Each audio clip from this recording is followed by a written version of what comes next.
পোনপ্ৰথমে যিমান গোৰ্খা নাৰী আছে বা অসমৰ যিমান নাৰী জাতি আছে সকলোকে আমাৰ ফালৰ পৰা হৰিতালিকা তীজ পৰ্বৰ শুভেচ্ছা জ্ঞাপন কৰিছোঁ। এইখিনিতে মই আজি আমাৰ যিহেতু 50 বছৰ সম্পূৰ্ণ হৈছে সোণালী জয়ন্তী আমাৰ, যাৰ বাবে আমি প্ৰথমতে শোভাযাত্ৰা কৰিলোঁ। কৰি আমি গৰমত সকলোৱে ইমান ধুনীয়াকৈ সহায় সহযোগিতা আগবঢ়াইছে। আমি আহিছোঁ বন্দা ফিল্ডত। আহি এতিয়া আমাৰ কাৰ্যসূচী আছে বহুত কেইটা। আমাৰ গোৰ্খা জাতিসকলৰ টপৰি বনাই, সেই টপৰি কম্পিটিশ্যন প্ৰতিযোগিতা আমি ৰাখিছোঁ। জ্যোতি বনাই খলিতা যি আমি চাকি দিওঁ, সেইবিলাক আমি প্ৰতিযোগিতা ৰাখিছোঁ।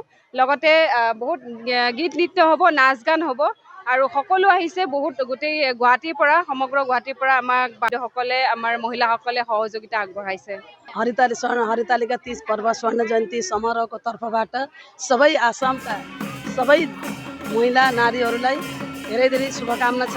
आज हामीले स्वर्ण जयन्ती पालन गर्न गइरहेका छौँ। अहिले भर्खरै हामी शोभायात्राबाट हामी स्टेजमा आइपुग्यौँ र यहाँ हामी सबै यहाँ अलिअलि झन्डा उत्तोलन पनि छ। झन्डा उत्तोलन भएपछि हाम्रो कार्यक्रमको शुभारम्भ हुन्छ र त्यसपछि हाम्रो टपरी लाउने, ज्योति काट्ने कम्पिटिसन छ।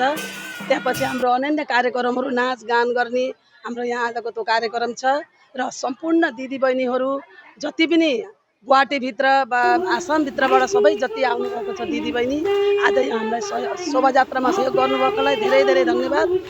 মনত একদম হৰ্ষোল্লাস আছে। চবফালে দেখি পেলাই মহিলা চাৰিওফালে মহিলাৰ আজি ঢৌ বৈ আছে যেন লাগিছে আৰু আমাৰ দাদা ভাইটিহঁত তেওঁলোকে আমাক ইমান ছাপোৰ্ট কৰিছে। আপোনাক প্ৰথমে মই চবকে হৰিতালিকা তীজ পৰ্বৰ চবকে শুভেচ্ছা জনাইছোঁ।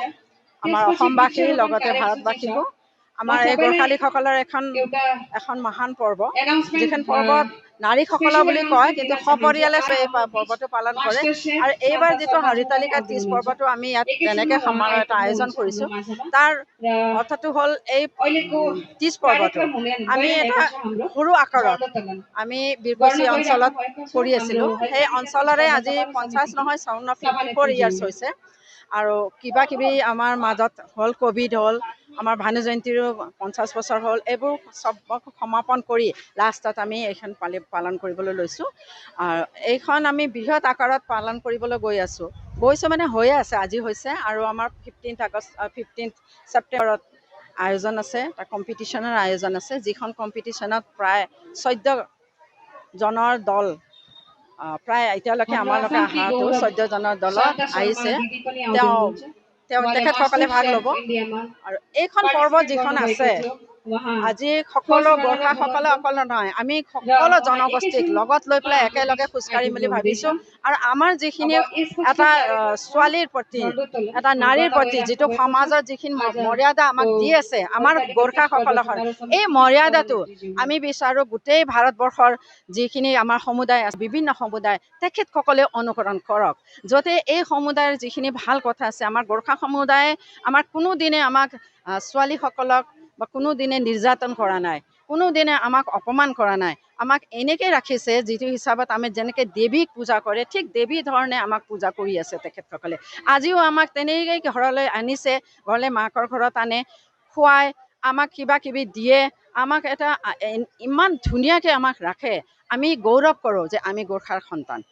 আমাক মহিলাসকলে আমি গৌৰৱ কৰোঁ। এই যিটো পৰম্পৰা, এই পৰম্পৰা আমি বিচাৰিছোঁ যে ভাৰতৰ গোটেই অঞ্চলত এইটো বিয়পি পৰক আৰু যাতে চবেই এইখিনি অনুকৰণ কৰক, যাতে ছোৱালী মানুহ কেনেকৈ ৰাখিব লাগে, যিটো আজি দেশত নিৰ্যাতন হৈ আছে। প্ৰায় আপোনালোকে শুনিবলৈ পোৱা নাই চাগে আমাৰ মানুহবিলাকে নিৰ্যাতন কৰাটো। বেলেগে আমাক নিৰ্যাতন কৰিছে, কিন্তু আমাৰ গোৰ্খালীসকলে ককাই ভায়েকে আমাৰ নিৰ্যাতন কৰাটো আমি প্ৰায় গম নাপাওঁ। সেই কথাটোকে আমি গৌৰৱ অনুভৱ কৰিছোঁ। যিটো আমাৰ পৰ্ব, যিকোনো পৰ্বত আমাক যেনেকৈ আগুৱাই লৈ গৈছে, আমাক নাৰীসকলক যেনেকৈ আগত ৰাখি পেলাই যিখিনি আমাৰ কাম আমাৰ সমাজে কৰি আছে, সেইখিনি আমি গৌৰৱ, আমি গোৰ্খাৰ সন্তান বুলি আমি গৌৰৱ কৰিব পাৰোঁ।